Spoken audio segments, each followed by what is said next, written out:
Where are you going to get a sine wave, though, Danny? You're going to have to go to freesound.org and find a sine wave. I think I've got 1 or 2 sine wave generators on this computing device in front of me. You can actually draw one in Renoise if you want. Yeah, that's one way of doing it. I mean, I could literally program one. That's true. Yeah, that's right. Write a Haskell program to emulate a ZX Spectrum doing... Oh, but the ZX Spectrum can't do a sine wave. It can only do square waves. I have a question for you. Oh, yeah? One of the things that we've talked previously about the internet is that it's very easy to become very blinkered, limited only to the things that you're interested in. You know, many of the sites that you would go for just a quick browse through things that might be interesting to you, for example, Twitter or YouTube or, you know, sites like that. Obviously, you're only going to be seeing things that you have actively gone and followed yourself. Right. And, you know, there's a lot of technology behind the scenes that's working to try and show you things that are relevant to try to sort of stretch out your interest in either directions. Yeah. But one of the great things, of course, about, you know, the good old-fashioned printed magazine is that, we've talked about this before, but on the one hand, you could say that, it's an editor's idea of what might be interesting to you, and you may not like that. Mm-hmm. But on the other hand, you could say that, well, it's curated content designed to sort of gently force your perspectives out sideways and to broaden the kinds of things that you're exposed to. Depending on the magazine. Yeah, of course, depending on the magazine. And the internet, of course, it's it becomes harder to do that if you don't actively make steps yourself to explore. I mean, there are ways to sort of... There are obviously sites and places where content is curated so that you can sort of be exposed to other things, but I'm not sure if you remember, but about 2 or 3 years ago, there was an online... It was an app. It was an iPad app. It was called Zite. Z-I-T-E. Did you ever see that? No, I don't think so. Okay. So Zite was... You're aware of Flipboard? No. Oh, you're not? Okay. Don't think so. Okay. I've got a lot of catching up to do. Right. Well, these are actually things from several years ago. So Zite and Flipboard... Flipboard is and was and probably, as far as I know, still is one of the more popular apps where it's you can sort of pull together your social media feeds from Facebook or Twitter or whatever you follow, as well as having it algorithmically recommend other articles from around the internet based on all kinds of sort of technology that's working behind the scenes to link things together. Right. And Flipboard actually bought the Zite company. And prior to that, Zite was basically an iPad magazine, essentially, where when you started up, and this formula will sound very familiar to you because many apps do this, but this was many, many years ago, and I believe sort of early days for this kind of technology. But basically, when you start the Zite app up, you would select some interests that you're interested in, for example, you know, sport, lifestyle, technology, music, whatever. And then it would go together and it would go out and pull together algorithmically articles and basically blog articles from around the internet. And then as you're reading them, you can either thumbs up the article or thumbs down the article, and that will sort of slowly train the system to give more effective, narrowed results based on your interests. Right. And the reason that I bring this up is because I really miss Zite, because Flipboard purchased Zite and then shut it down and then used Zite's kind of back-end recommendation technology to power its own system. Unfortunately, since then, after they purchased Zite and then shut it down, I'd never really found Flipboard to be as good as Zite was. It's the only app that I had found at that stage which was really, really, really good at learning the things that I was interested in, and then sort of kind of like walking in the direction that I wanted it to, but then taking a sidestep every now and then and saying, oh, here's an article that is a little bit off kilter from what you're interested in, but close enough that you may actually find it very fascinating. And it was an excellent system. Whatever it was doing, it was doing it very well, because I always found myself sort of fairly engrossed in the Zite app and reading all these interesting articles from sources that I wouldn't have ever really thought to read before. So Zite's no longer with us, and Flipboard's, for whatever reason, I'm not sure, but it just doesn't seem to work for me as well as Zite used to. So my question is to you. Do you have any apps or websites or services that you use to give you fresh new content from sources that normally you wouldn't think to follow but are close enough to things that you're interested in that you would find them fascinating and probably would go ahead and read and sort of expand your horizons like that? What do you do for that? Well, my answer probably won't be that satisfying. I use the Apple News app, which I think does something quite similar to what you're describing Zeit is doing. You can subscribe yourself to a number of news feeds, but I think it will also pull in sort of other ones that it thinks will interest you. Right. I'm fairly happy with that. But probably the main place that I get my hot new content is Twitter. All right. And Twitter, obviously, the algorithm, as it were, is other people. Right. I follow people whose interests align to some degree with my own, but because everyone is a little bit different, they share some interests with me and they have some of their own interests. Right. And so they will retweet things sometimes that that would fall outside of the boundary of things that I would usually read. And, sometimes they can be very interesting. Right. So that's probably the main thing that I use for that. Because if for actual subscriptions, I'm kind of old school and I tend to stick with RSS, which just gives me exactly what I want, right? And doesn't have any clever algorithms trying to introduce me to new stuff. So yeah, I'm the same. That's because I still use RSS every day, actually. And I use that through Feedly. So I use Feedly as well. I never used Google Reader. Oh, really? I used RSS pretty much since it first came out in like 2000 or whatever it was. Right. And I can't remember what I used to read it originally, but I'm pretty sure that the Google Reader didn't exist at that point. And then Google Reader came and I was vaguely aware of it.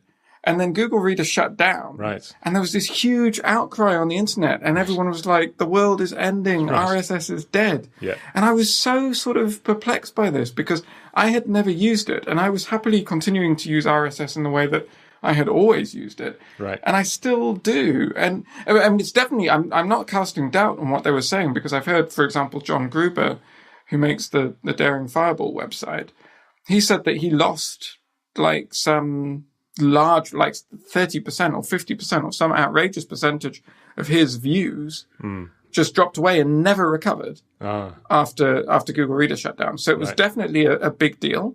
But it just seems so weird to me because I don't really understand what was special about Google Reader or why everyone kicked up such a fuss about it. I used Google Reader. Actually, I think one of the reasons that Google Reader was missed when it was shut down, I think is because the same reason that I missed it when it was shut down, and that is that it was my introduction to the whole thing of RSS. Right. I had heard of RSS and sort of had some cursory understanding of how it worked and what it did, but never really thought to actually use it until Google Reader came around, when it just sort of made using RSS, I guess, basically very simple. And, the interface was,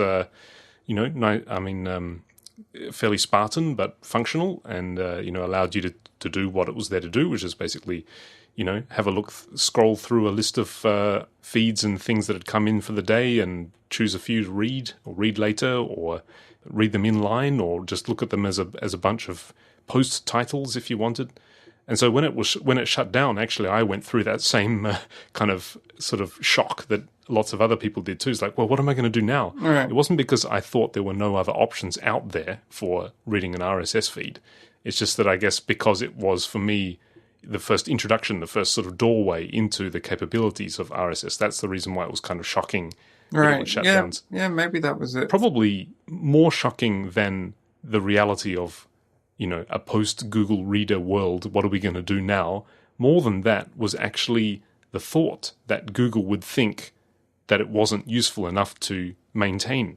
Right. Like, that was more shocking because, RSS is great. It's fantastic for what it does. It still seems quite surprising to me as well because it feels like they would get a lot. Presumably the reason they do everything is to get data, right? Right. Either to get data or to use the data to run ads. Right.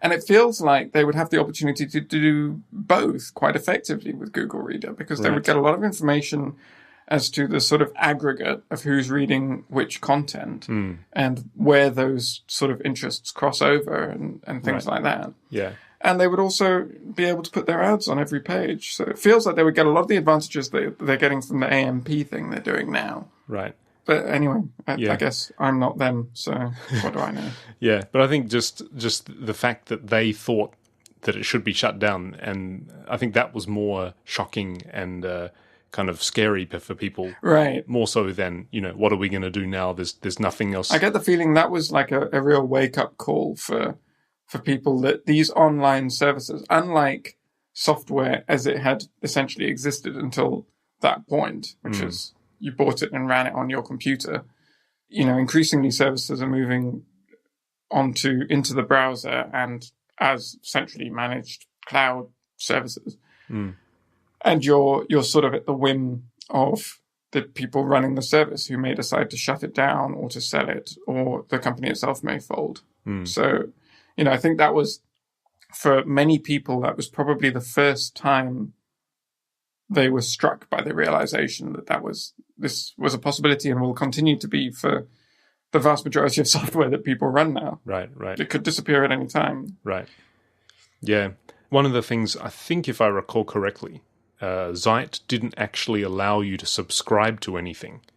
You selected an interest, and then it would just serve up articles that matched that interest, and then slowly kind of refine the algorithm as you selected articles that you liked or that you didn't like. And it didn't actually ever, there was no way to sort of always see articles from this specific source. And so as somebody who reads RSS daily, it was perfect. It just gives you just a little bit of extra scope outside the things that you would normally be looking at. It was perfect because you already have RSS. Exactly, yeah. Right, and so I guess Flipboard tries to fill in that gap, because Flipboard can work basically like an RSS reader as well.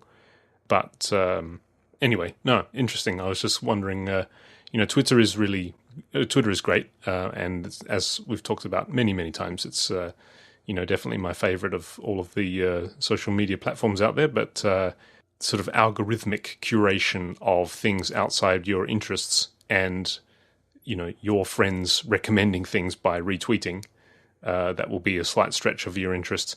Those things are obviously quite different. Right, yeah, they are. I think I understand that the world is moving that way, and I'm slowly getting used to it. I quite enjoy the automatic playlists on Apple Music, for example.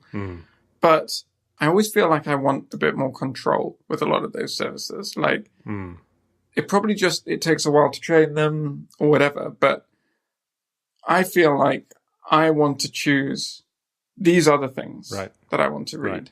So I don't know. I think it's just taking me a while to get into this new world of algorithmic curation. And that's why I like Twitter, because it's actually human curation. I mean, I curate the humans.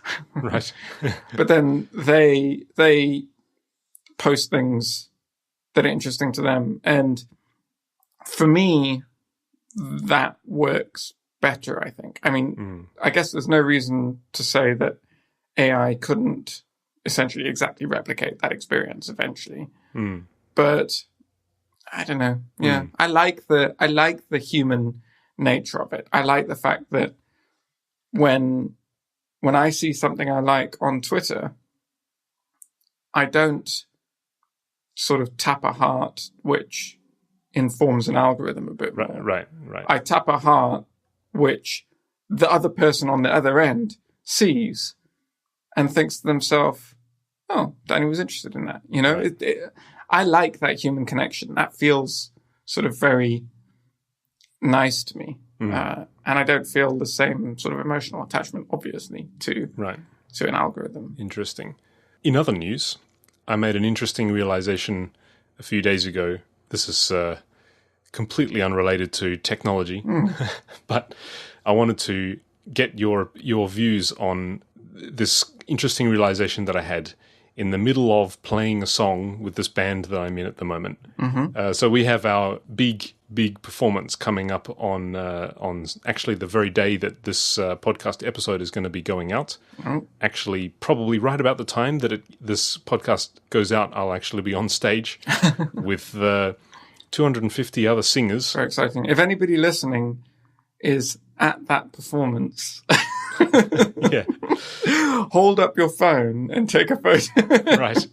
Yeah, so basically, as I've mentioned before, I played bass guitar in the backing band for this 250 voice pop choir, and the big performance is on Saturday, and tickets were sold out in a matter of hours.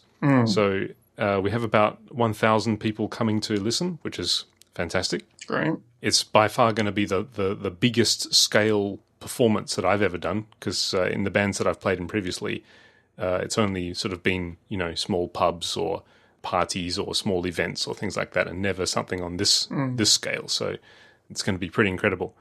So during the last rehearsal for it, which was a few days ago, it's coming to a critical state now because the performance is on Saturday, and therefore, you got to get it right.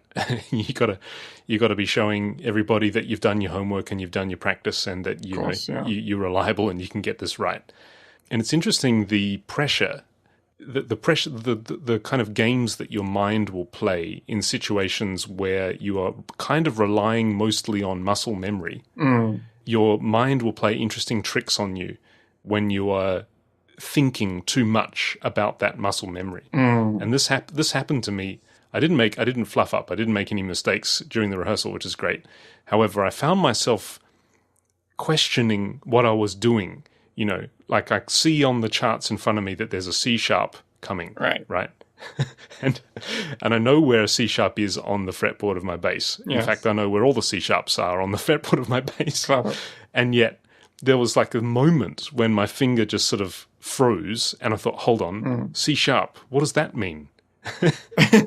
It's kind of like I'm not sure if you have this as well, but there is a funny linguistic psychological phenomenon where when you're speaking, sometimes a certain word will just come out to you as being so completely strange in how it sounds that you just sort of sit there for a moment, 5 seconds, just thinking about a word, thinking, that is such a bizarre sound. What does it even mean? I don't know. And then a moment later you snap out of it and you're back into speaking comfortably. Sometimes it goes on for hours. Does it? And you're just like looking at you. I think so. I'm trying to think of a word where this has happened, but I definitely know what you're talking about. Also, another very similar phenomenon that I think both of these things have technical terms to describe them. But do you ever look at your own hands and just think, the is going on with these hands? like they're like a stranger's hands, and you're like, well, they're definitely connected to my arms. No, have you ever done that? That's amazing, and I've never had that. No, really, I've had that quite a few times, and I think that is also, I don't think it's just me. I think that is a reasonably common thing to happen. That's amazing. Which is the familiar becomes extremely strange to you. The last time it happened to me with a word, I can remember specifically, it was the word please. The please, wow. Please, like I just remember, I think, was I saying it or typing it? I think I was saying it. And then I just sort of had this moment where I thought, please, please, please. Like what a strange sound. Like, what is it? Please. What does that even mean? Anyway, so with musical performance, I once read a quote in a bass player's magazine by the very, very famous session-based guitarist called Nathan East, who's an American session bassist who's played with loads and loads and loads of very famous people over the 80s and 90s and noughties and presently still. Anyway, he said that his approach is when he's in the studio, he takes on the attitude like he's sort of being the showman on a stage. And when he's on a stage, he takes on the attitude like he had the pressure of recording in the studio. And he said that's how he sort of stays very, very present and connected in the moment on the stage, totally focused, totally connected and committed to what's going on around him, so that he doesn't make any mistakes And then in the studio, that's when he sort of lets loose and sort of tries to enjoy the experience more and have more fun and just sort of, let it all play out without thinking about it too much. I suppose that makes sense, really, because you can always record it again if you mess it up in a studio. Right. Well, yeah, that kind of philosophy doesn't really help in my situation, because if I think too much about what I'm doing, I get like what happened the other night where I see a C sharp coming and I'm just looking at it thinking, what is that? Like, what? Yeah, it's kind of like, I think I can liken it to running down a staircase 2 steps at a time. Can you do that? Yeah, I think so, yeah. So, you see people when you're in a hurry, people will kind of gallop down a staircase 2 steps at a time. Yeah. Now, if you actually stop to think about what you're doing, you definitely fall over, or fall down the stairs straight down onto your face, because like galloping down 2 stairs at a time is actually extremely scary and difficult. But if you just don't think about it and you look where you want to go and you have it in mind that you want to go quickly, then generally your body will take over and just sort of naturally carry you down the stairs, and your legs will do all the wonderful things that they need to do to compensate for your balance and speed and momentum and all of that, so that you can just take step by step by step, skipping a step as you go, run down, and you're down the bottom and there's no trouble. This is similar to your story about telling a child not to look at their cup as they walk across the room with a cup of water, because if they look at where they're going, they won't spill it. After you told that story on the podcast, the next day I went to get a cup of coffee at work, and I tried your trick of not looking at the cup and looking at where I was going instead. And I got coffee everywhere. Maybe that's because you were stumped by the funny things on the ends of your elbows that with all these digits. What is this thing here? It's for holding coffee, I think, but it's not working. How is that coffee staying afloat? Well, I have no advice for you, Dani, other than be more careful, I guess. I went back to the looking at my coffee as I was walking method. It seemed to work better for me. It seemed to work better for you. Yeah. So anyway, the thing that I'm nervous about actually for the Saturday performance is not so much making a mistake. It's falling into this trap of thinking too much about these notes. Right. And, and because of that, basically stumbling as I'm trying to gallop down 2 stairs at a time. That's kind of what I'm worried about. Unfortunately, in this specific case, there are like 16 songs, and every one of them has, C sharps. Yes, C sharps, but also very, very, and E flats as well. That's anyway, very, very specific instructions that are required for, the queuing and the entry and the exit, because you've got 250 people and like it's a 4 or 5 part choir, and there's 4 of us in the band, and it's a lot of sequencing and queuing and stuff like that. So that means that all of us are actually going to be reading from music. None of us have tried to sort of memorize all the music, just because it's so complicated, all the sequencing. Sure. And that makes it even harder, because, when you've got the music in front of you and you're looking at the music, you become very focused on the music instead of being focused on what other people are playing and the sounds that are around you, and basically the the experience of what you're doing and your purpose there, musically speaking. So yeah, it's going to be. I'm a little concerned about my ability to remain completely focused and connected through the whole thing. But anyway, wish me luck. Good luck. Do you have any ideas about ways to try and mitigate this problem, or are you just going to give it a shot and hope for the best? Another fine piece of advice from a bass player that I respect a lot called Cody Wright, who is a bass player who's made his fame by actually being extremely good by playing bass with a pick. Very, very funky pick player. He said that when he's about to go on stage, the most important thing to do is to make sure he's just loose, totally loose. Like no tension in his shoulders, no tension in his face, no tension in his wrists, just completely floppy. And he says that being nervous, it's a natural reaction for your body to sort of stiffen up. Yeah. And if you do that, you'll tend to play ahead of the beat, you'll tend to push the rhythm.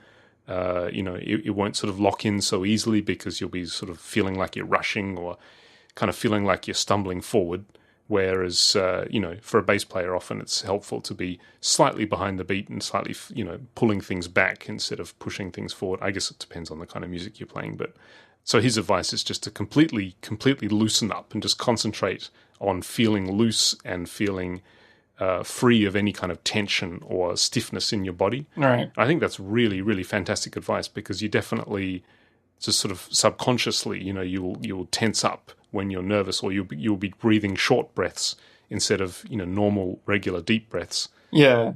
Breath control also has a huge effect. Yeah. You do a spot of yoga before you get on. Yeah, that's. Speaking of yoga, actually, my wife has been doing yoga teacher training for the last year, and her graduation ceremony was last Sunday. Fantastic. So she is officially qualified to teach yoga now. So Congratulations, Mrs. Dani. Maybe she can teach me. Sure she can. I have probably what is the world's most inflexible body. Like, I can barely even bend over to tie up a shoelace. It's pretty bad. Right, yeah. Yeah, well, she could. You have the advantage of being able to speak Japanese. She only teaches in Japanese at the moment. Oh, okay. But how is her clientele in the States? Does she, or I guess she hasn't got to that point yet, if she's just got her qualification? she had to teach actual lessons as part of this course. Right. So she does have a group. She's got a group of about 4 to 6 Japanese women who are living here. And she teaches the classes in Japanese. And she's not actually allowed to work on the visa she's on. So she's not allowed to charge for these lessons. So they're just free sort of amongst friends. I see. But she's been enjoying that. She's continuing to sort of do that as a way to keep in the game, while she also is doing a lot of English classes and stuff this year. But it's been really interesting because this course, it's a year-long course, and I think you get 2 qualifications with it. You get one, which is by the actual particular yoga school that she's with, which is associated with like a university in Bangalore, I think. It's like an Indian offshoot here. Right. And then, as well as that, you can also get what's called an RYT qualification, which is an internationally recognized sort of, I think all these various yoga schools register with this central group or something. And so essentially these qualifications are equivalent. But the course was taught, obviously here we are in America, the course was taught entirely in English and involved a lot of quite complicated topics. So that as she was studying it, there was a lot of stuff that we needed to go through together that I would help with the translation. So she would have these lessons at the weekends. But the first 3 months of the course were just like lessons, 4 hours on Saturday, 4 hours on Sunday every week for like 3 months. And she would record the entire lesson as audio and then come back, and we would essentially listen back through the whole thing and pause it and translate things and talk about things. To be fair, not the whole thing. The first 2 hours tended to be quite physical, and the actual, the physical side of yoga, the poses and the breathing exercises and all this. And that was easy enough for her to follow. So she didn't need my help for that. But the second half, the latter 2 hours of each Saturday and Sunday, would be on topics like the philosophy and history of yoga and the anatomy behind it, the actual way the body works and the relationship between these poses they're learning in the physical portion. Very difficult. And the actual biology of how your body works. Obviously, she's a qualified nurse, so she also has a leg up there. But still, there was a lot that we had to go through together. And as you know, I am not famous for my interest in yoga.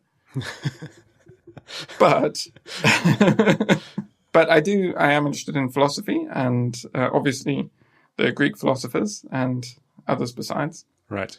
And obviously the ancient Greek as well, because the yoga all the texts are written in Sanskrit, which is another ancient language that actually has quite a few relations with, you can see some of the similarities between Sanskrit and ancient Greek.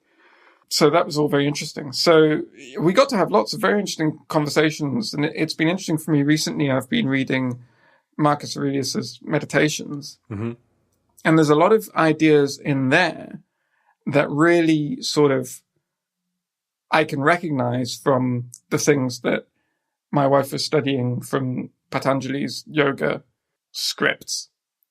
And there's a lot of shared ideas about I think Marcus Aurelius talks about how you can only consider yourself to have this moment.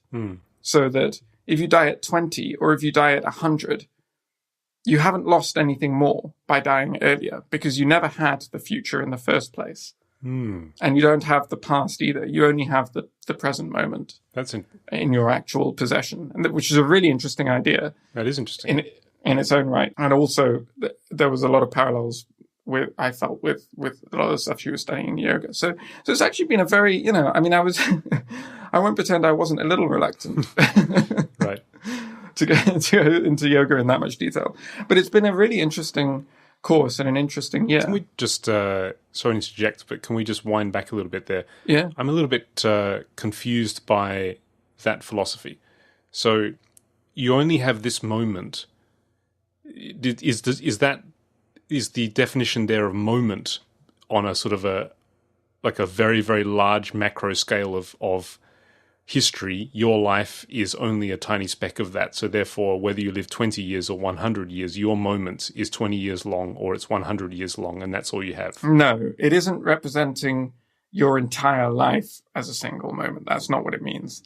It means it in a literal sense, in that your future may come or it may not, and your past has already been. But the thing that is in your hands, in your possession right now, is this moment and nothing else. So I understand. In fact, I understand that much. But then the bit where it falls apart for me is the idea that because of this, whether you live 20 years or whether you live 100 years is the same. Because if you live 100 years, wouldn't you have, basically 80 years more of moments? Well, you may have had those, but you only have each moment for that fleeting moment at a time. It's like, I don't know. It's like if I have a tenner in my hand, right, and then I throw it away and pick up another tenner. I only ever had a tenner. Right.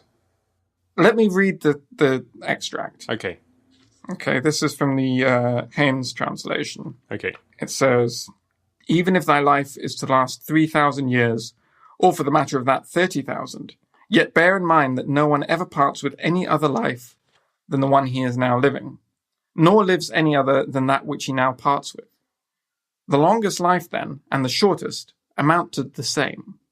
For the present time is of equal duration for all, while that which we lose is not ours, and consequently what is parted with is obviously a mere moment. No man can part with either the past or the future. For how can a man be deprived of what he does not possess? These two things, then, must needs be remembered. The one, that all things from time everlasting have been cast in the same mould and repeated cycle after cycle, and so it makes no difference whether a man see the same things recur through 100 years, or 200, or through eternity. The other, that the longest liver, and he whose time to die comes soonest, part with no more the one than the other. For it is but the present that a man can be deprived of, if, as is the fact, it is this alone that he has. And what he has not, a man cannot part with. Your accent is perfect for reading things like that, Dani. If I had read it, it would have been, what no man has no deprived of part of. I love your impression of yourself, which sounds nothing like you. Yeah. Can you do an impression of yourself? No. I think I am. That's a very deep topic in itself, but I think that is what I am constantly doing. So anyway, actually, yes. So after you've read that to him, now it makes sense. So the idea is that your future and your past are not things that you can possess. Right. So exactly. So therefore you cannot be deprived of something that you don't possess because it doesn't belong to you. The only thing that you have is this moment right now. Right. So if you think about it in that context, then whether you have, a future of 80 years in front of you or a future of a few minutes in front of you, that is not yours to possess. So therefore, what you have is the same as what the person who's living for 100 years has, and that is just the moment right now. Right. Yeah. And there's arguably a difference between the man who has 80 years in potentia and one who has a few minutes. Right, but you don't know that. The one who has those. But you neither know it, nor do you possess it. It's not yours to lose, right? Right. You were not deprived of it. Something was, possibly. If there's a split in the space-time continuum. You know, if there's a parallel universe in one of those universes you live to be 80, and in the other you die at 35. The universe in which you die earlier was deprived of 45 years of your life. But the individual that exists in that universe was not, because he never had it. So the idea of the future not belonging to you is very easy to understand, because you can't predict it and you have no idea what's going to happen. The idea that the past, your past, not belonging to you, that's very fascinating, because that's harder to understand, I think, because you could say, well, I was the person who initiated these actions, I was the person who made these choices, who created these outcomes by my own actions. So these outcomes, which have now gone into the past because of me, is it then possible to say that my past does not belong to me, even though, for the most part, I was in control of it? Yes, that is an interesting question. I think maybe we can arrive at least at what Marcus Aurelius is talking about through the same method that we did just now, which is to invert this idea of belonging with being deprived of something. Where does it make sense for someone to be deprived of their past? How can that be? How can someone take your past away from you? I mean, you can forget it if you get amnesia, but it still happened. Right. So I think what he's talking about is, I mean, he does talk about possession, but the way that he phrases it is that you cannot be deprived of anything but the moment you now have. You know, on the other hand, say you were captured, kidnapped, perhaps, and kept in captivity for 5 years. You could argue that your kidnapper deprived you of 5 years of your life that otherwise you could have used for something else. But then, yeah, I guess if those are events that you had no control over, then you being in captivation is still your moment. You know, that is still, you know, that is... Right. Before that happens, you have no idea that it's going to happen, so you can't possess that event happening. After it's happened, it is happening still, and the actual fact that it is happening is producing sort of a timeline of history as you're going along, even though you're in captivity. So, yes, again... That's true. And going back to this idea of, which I don't think Marcus Aurelius had the advantage of anybody having thought of this yet, so he probably couldn't fall back on this thought experiment. But this idea of parallel universes, where in one universe you are captured, and in the other universe you are not.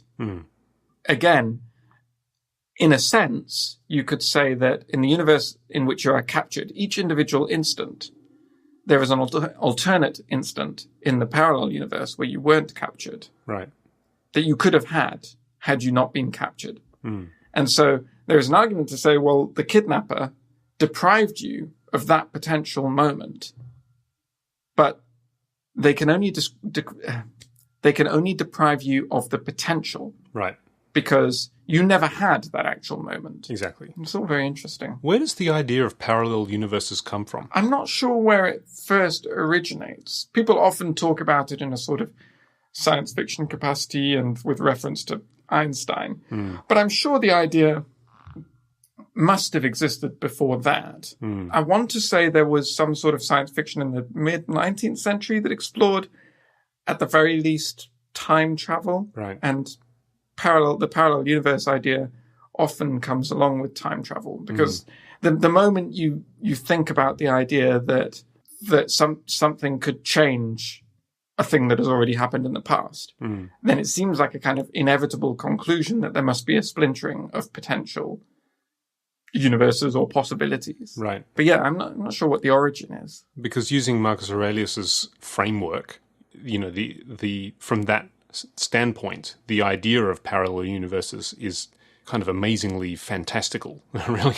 That the idea that any moment is actually, every single moment that is happening is actually a branch of different outcomes that are all actually playing out somewhere. And you're only on one of them, or your conscious self is only aware of the moment on one of these branches, but every decision, every outcome, every result. Every flapping of a butterfly's wings. Right, somewhere in the goes. world, produces, a multitude of different outcomes, which another version of yourself is traveling along on a different moment. That if you just take from the standpoint of Marcus Aurelius's philosophy about the moment, past, the moment, and the future, that whole idea is really far-fetched. Right. So it's pretty amazing. It's I guess it's testimony really to the amazing capability of the human mind to construct these extremely abstract ideas and hypotheses and sort of explanations for reality and existence. And it's pretty incredible, isn't it? Right. I mean, we have no way of knowing whether there are parallel universes or whether the universe is constantly being splintered into these different potentials. But even if there aren't, which seems reasonably likely, it's a useful way to consider the problem because it gives you another dimension that, like I say, in the way that Marcus Aurelius is presenting it here, and I'm only like 3 chapters into this book, so it's possible he explores this further later, but we have an advantage over him in considering this idea because we can consider this other axis of like, well, yes, we have this moment now.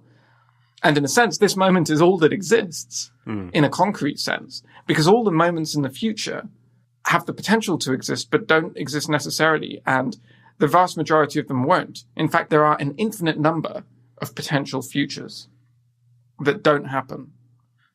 And on that scale, the one that does happen tends to zero, right?